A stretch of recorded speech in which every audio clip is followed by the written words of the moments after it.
बिस्मिल्लाहिर्रहमानिर्रहीम। मैं हूं आपका अपना होस्ट उज़ैर अहमद ख़ान अबलाग टीवी के हमरा। आज आसिफ अली जरदारी ने हुकूमत के ख़िलाफ़ तबले जंग बजा दिया है और उन्होंने कहा है कि मैं नैब को आखिरी मरतबा दस्तयाब हूँ, इसके बाद नैब चलेगा या मुल्क की मईशत। इधर बैकडोर डिप्लोमेसी से नून लीग से भी उनके राब्ते हो गए हैं और नवाज शरीफ ने भी जेल के अंदर से ग्रीन सिग्नल दे दिया है। दोनों जमातें और दीगर जमातें भी इसमें रजामंद हो गई हैं कि ईद के बाद सड़कों पर दमादम मस्त कलंदर होगा।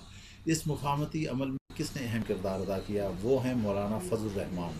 क्योंकि मौलाना फजल रहमान ने जब से होश संभाला और सियासी दुनिया में आए, उस वक्त से लेकर वो आज तक किसी न किसी सूरत में हुकूमत में मौजूद रहे।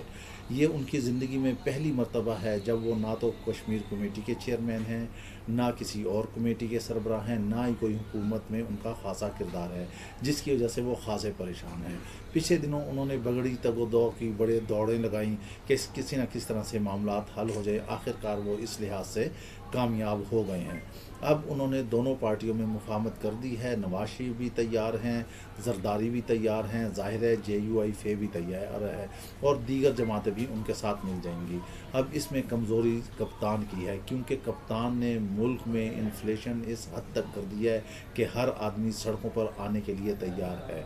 हमारे हिसाब में तो इस वक्त हुकूमत की उल्टी गिनती शुरू हो चुकी है। गरीब आदमी क्या करेगा? क्या हुकूमत अपने ही ताबूत में आखिरी कील खुद ठोंक रही है? क्या हुकूमत अनारकी फैलाने जा रही है? क्या हुकूमत मुल्क को खाना जंग की तरफ ले जा रही है? जब डॉलर 150 का हो जाएगा और हर आए दिन उसकी नई परवाज़ होगी। IMF से इन्होंने क्या मुआहिदा किया है? क्या ये 200 रुपये तक चला जाएगा? जब ये 200 रुपये तक चला जाएगा तो आप खुद सोचें कि पेट्रोल कहाँ जाएगा, महंगाई कहाँ जाएगा, अशियाए खुर्दोनोश कहाँ जाएगा। मसाइल ही मसाइल हैं, जिसको ये बहुत बड़ा टेक्नोक्रेट समझ कर लाए थे शेख अब्दुल हफीज़ शेख। उन्होंने भी कह दिया कि मुश्किल फ़ैसले करने पड़ेंगे। ओ बाबा, मुश्किल फ़ैसले करो, लाजमी करो, हम नहीं कहते कि न करो, मगर उसका कहीं से कोई रिज़ल्ट तो निकले, कुछ उसका आउटपुट तो आए।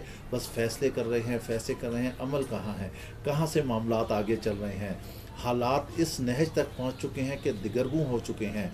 हुकूमत ने अगर यही हालात रखे तो तलपट हो जाएगा। यहाँ हम हुकूमत को एक मशवरा ज़रूर देंगे, बल्कि उन मसाइल का उसे हल पेश करेंगे कि डॉलर को उसने कंट्रोल कैसे करना है।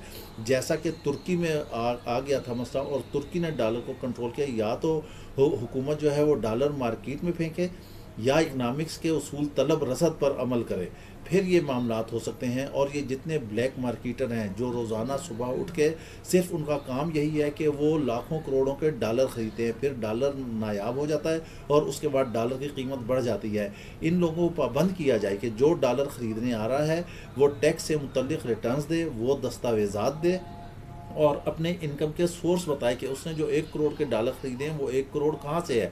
अगर वो इनकम टैक्स के अपने रिटर्न नहीं देता, मुतलका दस्तावेज़ात नहीं देता हो तो उसका पैसा भी ज़ब्त किया जाए और उसके ख़िलाफ़ तादीबी कार्रवाई भी की जाए। डॉलर ये ख़ुद जानबूझकर मार्केट से गायब किए जाते हैं, फिर उसकी तलब बढ़ाई जाती है और ये 150 से कल ये जो है 155 तक जा सकता है, 160 तक जा सकता है, 153 तक जा सकता है।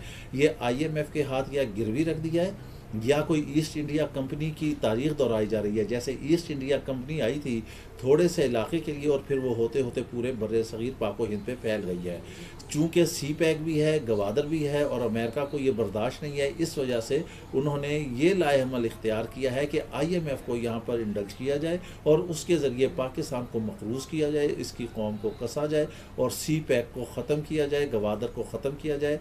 यहाँ हम एक बात और आखिर में आपको बताते चलते हैं कि अगर यही हालात रहे तो मुस्तक़बिल में पाकिस्तान बैटल फील्ड बन जाएगा। यही CPEC गवादर जो है हमारे लिए मसाइल पैदा करेगा।